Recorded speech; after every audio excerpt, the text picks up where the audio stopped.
আৰু বানে ধোৱা যোৰহাটত আজিও স্বাভাৱিক হোৱা নাই পৰিস্থিতি। ভোগদৈনৰ বানে তছনছ কৰি থৈ গ'ল সকলো। যোৰহাটৰ শোলমৰাত আজিও অবৰ্ণনীয় পৰিৱেশ। ভোগদৈ বানে মথাউৰি ছিঙি নিয়াত বিভীষিকাৰ সৃষ্টি কৰি গ'ল শোলমৰাত। নিমিষতে অহা বানে বিধ্বস্ত কৰি থৈ গ'ল ঘৰ দুৱাৰ সকলো। কোনোমতে প্ৰাণটো বচাই নিৰাপদ স্থানলৈ ঢাপলি মেলা শোলমৰাৰ পৰিয়ালবোৰে এতিয়া চকুৰ পানীৰে আত নেদেখা অৱস্থা হৈছে। বানৰ প্ৰকোপ কমাত ঘৰমুৱা শোলমৰাৰ বানাক্ৰান্ত। এতিয়া দিশহাৰা, নাই এটি ঘৰ, নাই ভেটি। যোৰহাটৰ পৰা সতীৰ্থ চন্দন কলিতাৰ এটা প্ৰতিবেদন আগবঢ়াইছোঁ। হয়, ভোগদৈ সংহাৰী বানে টচনচ ঘৰৰ এটা পৰিয়াল। আমি সেইটো পৰিয়ালত ইতিমধ্যে উপস্থিত আছোঁ। যোৰহাটৰ এলেংমাৰ অঞ্চলত পোনে পোনে মোৰ সতীৰ্থ মেঘা দেখা আছে। এই ঘৰটো আচলতে একেবাৰে ভোগদৈ যিটো মাথাউৰি ছিগিলে, 5ডোখৰ যিটো মাথাউৰি ছিগিলে, প্ৰথম য'ত ছিগিছে একদম ওচৰতে, প্ৰায় এইখিনিৰ পৰা 100 মিটাৰ আচলতে আঁতৰত আচলতে মাথাউৰি ছিগিলে। আৰু পোনে পোনে তাৰ যিটো প্ৰবাল যিটো সোঁত, এই সোঁতে আচলতে সম্পূৰ্ণ টচনচ কৰি পেলালে এই ঘৰটো। আৰু এয়া এটা গাঁত, বৃহৎ এটা গাঁত। কিমান গতিত আচলতে তাৰ সোঁত আহিব লাগিব। এই এটা সম্পূৰ্ণ এটা পুখুৰীৰ সৈতে এটা গাঁতৰ সৃষ্টি হৈ গ'ল। সম্পূৰ্ণ ঘৰত খুন্দা মৰাৰ লগে লগে গোটেই ঘৰটো সম্পূৰ্ণ টচনচ হৈ গ'ল, বিধ্বংস হৈ গ'ল। এয়া সম্পূৰ্ণ ঘৰটোৰ যি বেৰ আছিলে, আচলতে কেঁচা ঘৰ, এই কেঁচা মাটি যি বেৰ আছিলে, এই সম্পূৰ্ণ বেৰবিলাক এনেধৰণে আচলতে বাগৰি গ'ল। এয়া সমগ্ৰ দৃশ্য আমি কেমেৰাত বন্দী কৰিছে, মেঘে দেখাই আছে। এইটো এটা পাকঘৰ আছিল তেওঁলোকৰ। এই পাকঘৰটো ইতিমধ্যে সম্পূৰ্ণ টচনচ হৈ গ'ল, সম্পূৰ্ণ বেৰ ভাগি ছিগি একদম চুৰমাৰ হৈ গ'ল। এনেধৰণে এতিয়া তেওঁলোকে আচলতে উপায়বিহীন হৈ প্ৰায় আজি 12 দিন হ'ল। 12 দিনত আচলতে এনেধৰণে কোনো উপায় পোৱা নাই আচলতে। ঘৰটো আচলতে কেনেকৈ নিৰ্মাণ কৰিব, কেনেকৈ বনাব, আচলতে তেওঁলোকে উপায় পোৱা নাই। মোৰ লগতে যিগৰাকী গৃহস্থ আচলতে তেখেত আছে। আজি 12 দিন হ'ল। 12 দিন ধৰি আপোনালোকে এই ঘৰটো, যিদিনা আপোনাৰ প্ৰবল বানপানী আহিছিলে প্ৰথম দিনা, মাথাউৰি ছিগি প্ৰথমতে আপোনালোকৰ ঘৰতে খুন্দা মাৰিছে। মোৰ ঘৰতে প্ৰথমতে খুন্দা মাৰিছে। মই প্ৰথমতে মোৰ ল'ৰা ছোৱালীকেইটাৰ সৈতে প্ৰাণ বচাইছোঁ। কিমান জোৰত আহিব পাৰে? এতিয়া আপোনাৰ যিটো দেখিলোঁ একদম পুখুৰীতে সদৃশ, আৰু গোটেই বেৰ চেৰ আপোনাক সম্পূৰ্ণ ভাঙি পেলালে। এইটো তাৰমানে কিমান স্পীডত আহিছে নিজেও ধৰিব নোৱাৰে, ৰাতি কথা যে।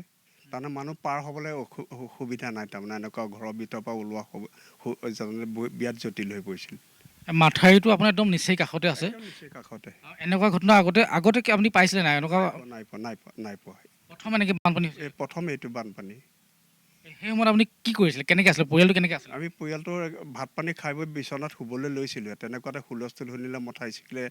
ৰঞ্জিতকৈ মঠাই ছিঙিলে বুলি ক'লত মই ওলাই আহিছোঁ। ওলাই আহি মই প্ৰথমে মোৰ টিভিটোৱে বচাইছোঁ। মই এইখিনি বস্তু মই ইমান এটা গুৰুত্ব দিয়া নাই, অকল টিভিটোহে মই নিছোঁ। তাৰপিছত মোৰ গাঁৱৰ ভাইটিহঁত আহি পেলানি সেইবিলাক উদ্ধাৰ কৰিছে। বাকীখিনি বস্তু আপুনি উদ্ধাৰ কৰিব নোৱাৰিলে? বিচনাখনৰ লেপ তুলি গ'ল। তাৰ ডাঙৰ বিচনাখন ভাগিলে, মই উঠাই থৈ দিছোঁ।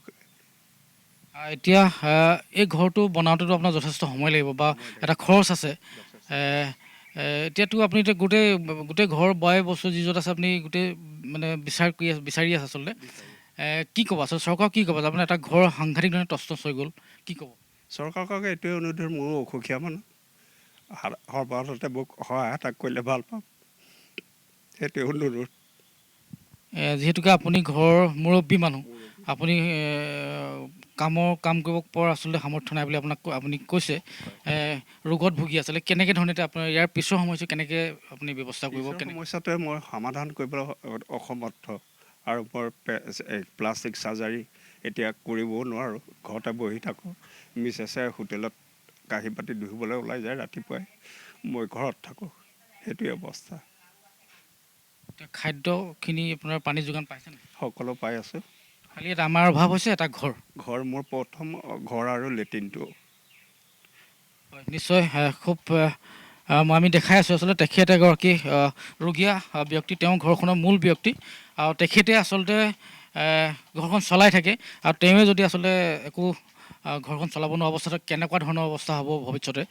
গতিকে ইয়াত ঘৰটোৱেই তেওঁলোকৰ নাই।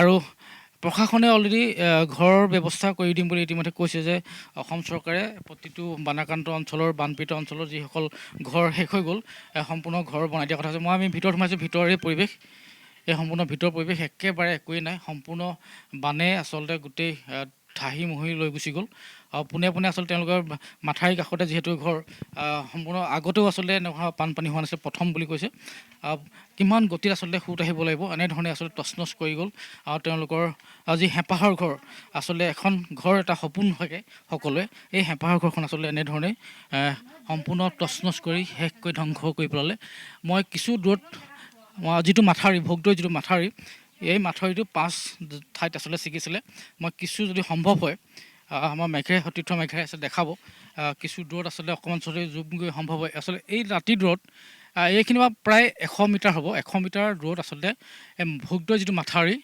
সাংঘাতিক ধৰণে ছিগি গ'ল এইটো প্ৰথম ঠাইডোখৰ ইয়াৰ পৰা আৰু ভিতৰলৈ যোৱা হয় 5 ঠাইত আচলতে এনেধৰণে ছিগিছে চিঙাৰ পিছতে আচলতে সাংঘাতিক ধৰণে গোটেই অঞ্চলটো প্লাবিত হৈ গ'ল এই যিটো এলেংমৰা অঞ্চল এলেংমৰা শ'লমৰা পহুমৰা মজিয়াভেটি বিভিন্ন অঞ্চল প্ৰায় ইয়াত হাজাৰ ঘৰ ইতিমধ্যে ইয়াত বাসিন্দা আছে সম্পূৰ্ণ ঘৰ ইতিমধ্যে আজি প্ৰায় এসপ্তাহ ধৰি আছিলে পানী তলত আজিও 12 দিন হ'ল এতিয়াও কিন্তু বহু মানুহ ঘৰ কিন্তু ভিতৰৰ পৰা এতিয়াও পানী ওলোৱা নাই